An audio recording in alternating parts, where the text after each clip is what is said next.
what truly felt like waiting forever for 147 to finally come out, when we are finally graced with the presence of this chapter of Gachiakuta, it is undeniable that it was worth the wait, because we not only get what is like a quote-unquote conclusion to this big all-out battle that we've had going on with Myo and his subordinates, but we also get to see Gontes, the creator of the choker mechanism, in the flesh, and we also see what kind of relationship that the choker maker has had and currently does have with Myo, because their relationship runs so much deeper than we could have ever possibly imagined, but it really doesn't serve to make Gontes out to be a bad guy. Sure, he is definitely, as we find out in this chapter, out and using Rudo for his own gain, but his gain, while it is selfish, as he says, he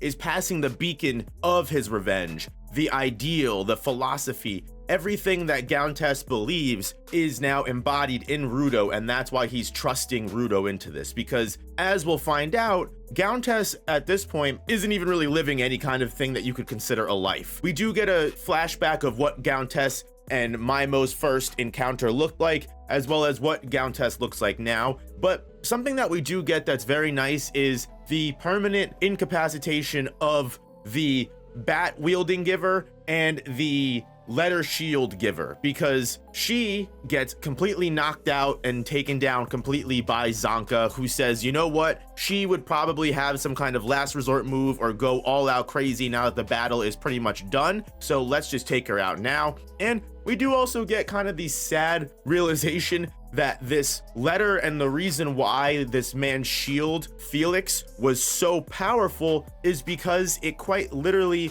was the final letter of this guy's late wife. She seemed to have died in some kind of car accident, and this was his last and final thing that he could possibly remember her by. But when Rio kind of looks upset by this, he tells Rio to not pity him, because not for nothing, when he lost his life, what was there to save him was Lord Myo's words, which is honestly to me even more disheartening than everything else, because if you really think about it, this man was completely vulnerable, lost in his ways. He lost his sense of self. I mean, if you think about it, this man loved this woman so much, his giver vital instrument is her final letter to him. So the very fact that he lost her probably changed him routinely. And not for nothing, you always hear the rhetoric and you always hear the way that cults and radical, propaganda and all of these different things that are able to take advantage and exploit, not just obviously, the people that are weak of mind and don't really think too much and are just easily falling into whatever their environment tells them is right and wrong, but you have people like this who, on their worst possible, lowest of the low bottom, they have people like Myo who are a villain without a doubt, especially with what we learned with Gontes. We have a villain who is able to exploit this man who is down on his luck, and he finds his savior, Lord Myo, in the darkness. And sure, this man says that his love for his wife can't be broken just by the fact that the letter is, shattered and cut into tiny millions of pieces. This unconquerable love lives within Felix, and it will keep him from harm no matter what. And of course, Ryo just one-shot kicks him, says he's kind of annoying as he gets knocked out entirely. And a very fitting end for both characters. And while the Bat Girl, we didn't get much of a huge backstory on, she can just be deemed as batshit crazy. Whereas for Felix, you see how he was easily taken advantage of. For someone that seems so noble and honorable in his ways and the way he held himself, you can see how someone like Myo was able to get his grubby claws over him and make him think his rule was the way to go. This video is sponsored by GamerSupps, the ultimate energy and focus formula. Use my code NOOP now for 10% off, and thank you GamerSupps for sponsoring the channel. It's at this point that we notice that Myo has escaped, and I don't know when he could have possibly managed to get away, especially since he was in this small little shield of letters,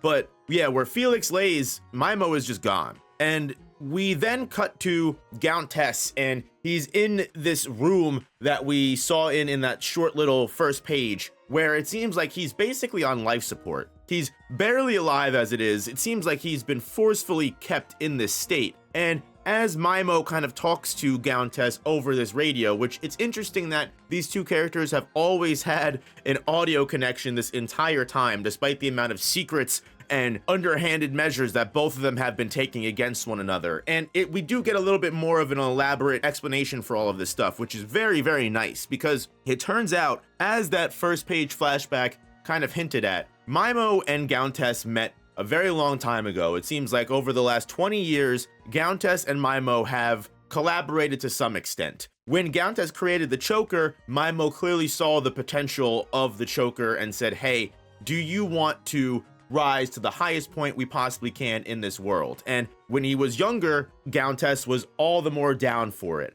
However, it seems like at one point in time, whether it was because Gontes found out that Mimo was a sadistic freak that just wanted to be a dictator and rule the world, and Gontes didn't realize that, or Gontes was always a part of this ideal for Mimo and at some point decided that this wasn't the way to go and had a change of heart.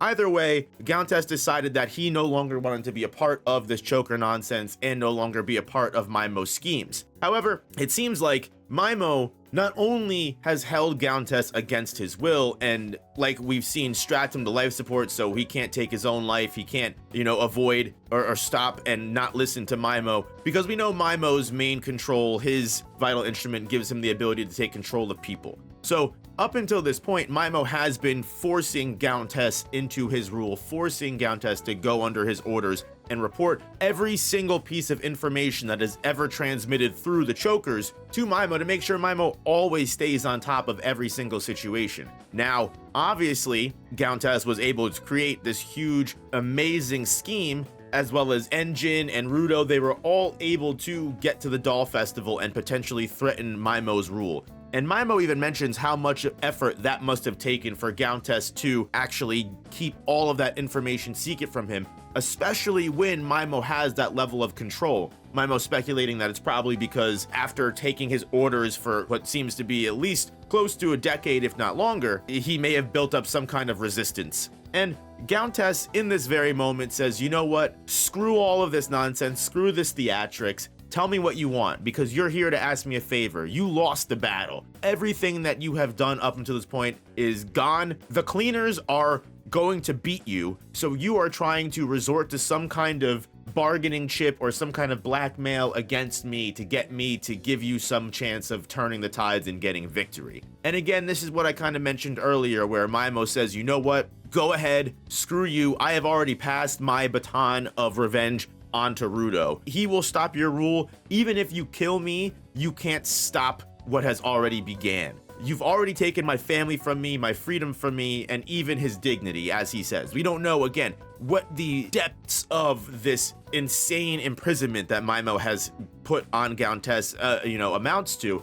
But clearly, Mimo has drained this man of everything he possibly has, and he believes that there's literally nothing left that he can do at this point to be taken from him. He says, go ahead, even if you kill me, it doesn't matter. Rudo's gonna stop you no matter what. Nothing you have over me will make me stop what I have started. And in this moment, unlike, I guess, anything that Gontes could have possibly figured out or thought of, Mimo brings up a name, and it's Tu Lily, the singer, the celebrity that introduced Rudo to Gontes, introduced Rudo to the choker that was outside of Mimo's rule, and introduced all of the cleaners to a potential to stop Mimo in this moment. Apparently, Tu Lily and Gontes have been friends from youth, and for whatever reason, Gontes cares so much about Tu Lily that he did not anticipate having this one final quote-unquote weakness for Mimo to use against him. Mimo, apparently knowing that he has Gontes by the balls, says, I have one last job you're gonna do for me, and you're gonna do it because I know about Tu Lily. But for me, my question is, if Rudo is already going to stop Mimo, and this really is the last moments of Mimo's rule because he's going to get taken in by the cleaners, why is Gontes worried about Tu Lily? I feel like, Tu Two Lily should be safe if Mimo gets, taken care of. But there is, of course, the possibility that, Mimo has more soldiers or more subordinates that we're not aware of. We don't know, again, what Mimo's connections are, because he seems to have a lot of knowledge, as we've talked about in previous chapters, him knowing a lot about Engine, him knowing a lot about Rio. So I'm curious, especially if he has been working with Gontes for this long. He's not coming out of left field randomly to become this dictator. This has been something that has been a long-term plan that Mimo has been working on for decades, if not longer. So if Mimo has this level of control over Gontes, the creator of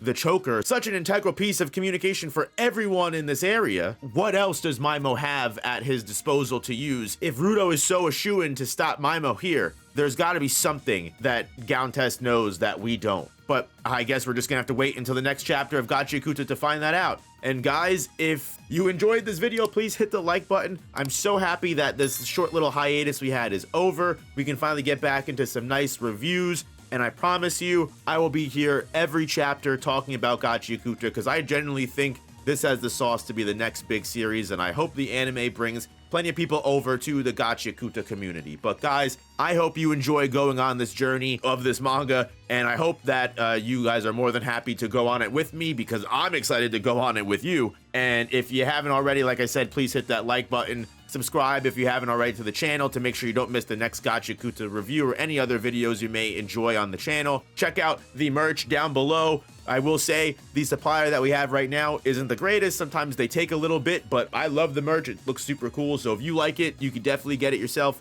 But until the next video, guys, just know that I appreciate you watching, and I'll catch you in the next one. Peace.